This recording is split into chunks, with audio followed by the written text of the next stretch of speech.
Welcome back, folks, and thanks for sticking with us on this Sunday morning. I hope you all are having a great weekend so far. Well, joining us now, we are talking to the folks from the Children's Bereavement Center, Rio Grande Valley. We are joined by Cindy Waddle, who is the senior counselor, and we have Randy Baker, who is the regional director. Thank you so much for coming in today. Thank you. Thank you. So tell me what the Children's Bereavement Center is all about, if you can. I'll start. We are a bereavement center, the first bereavement center in South Texas for children. Okay. We offer, at no cost, we offer bereavement services for children who have lost a loved one, a parent, a sibling, some significant other. We work with children ages 3 to 24. Mm-hmm. We are obviously a not-for-profit, and as I said, it's of no cost at all to the families. And until we opened, we saw our first children in February, Cindy did, February of 2017. There was nothing like this south of San Antonio. Wow.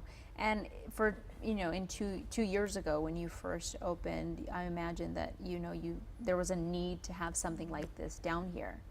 Yes, absolutely. As Randy mentioned, we didn't have anything like this, and it's been such a positive response from families in the community who were in very much need of this service. Of course, and I think it is important because a lot of the time children deal with things a lot differently than adults. They cope differently, they handle things differently, and I think there's like a misconception that people think, oh, children don't quite understand what's going on, or it's okay, they don't need to talk about it, but they very much so do need to, and they process things differently, and they may internalize a lot, and I think it's important, and I'm sure as you've seen in the last 2 years that it is needed.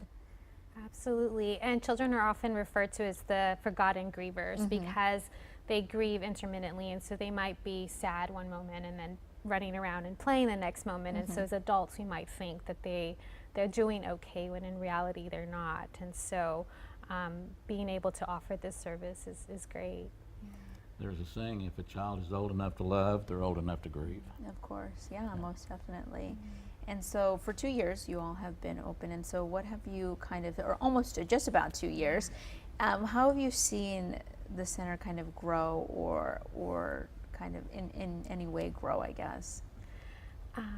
Well, we started off with one of the services we offer are support groups, and we started off with 2 support groups, and as we continue to grow, we're adding to that.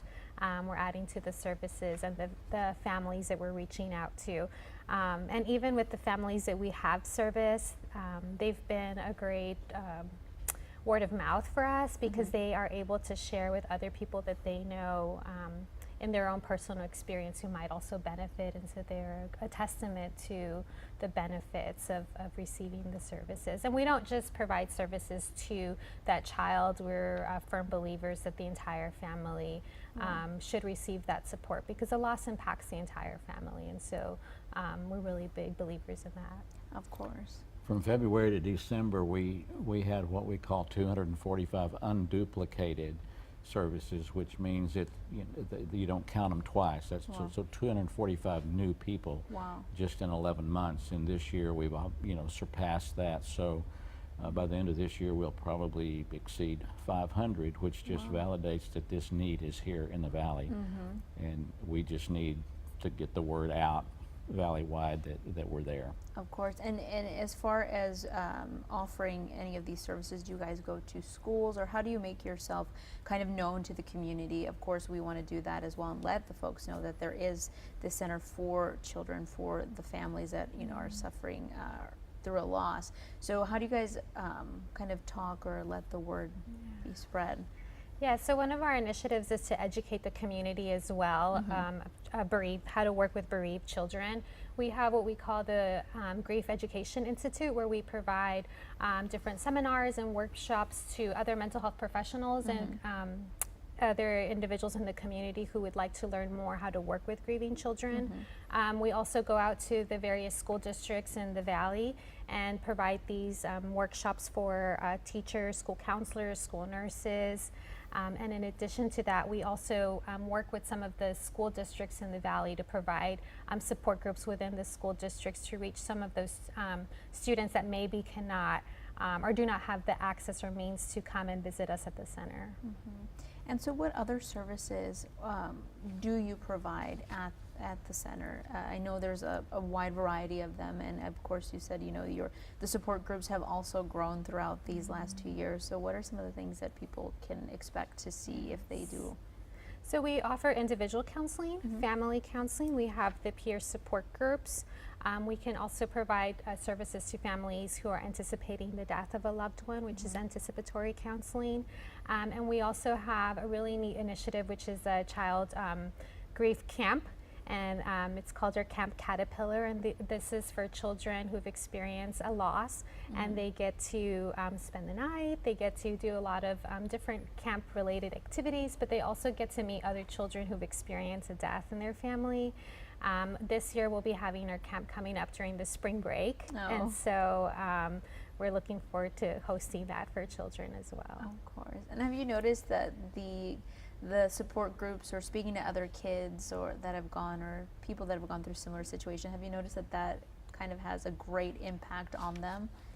I would say that's the heart of the work that we do.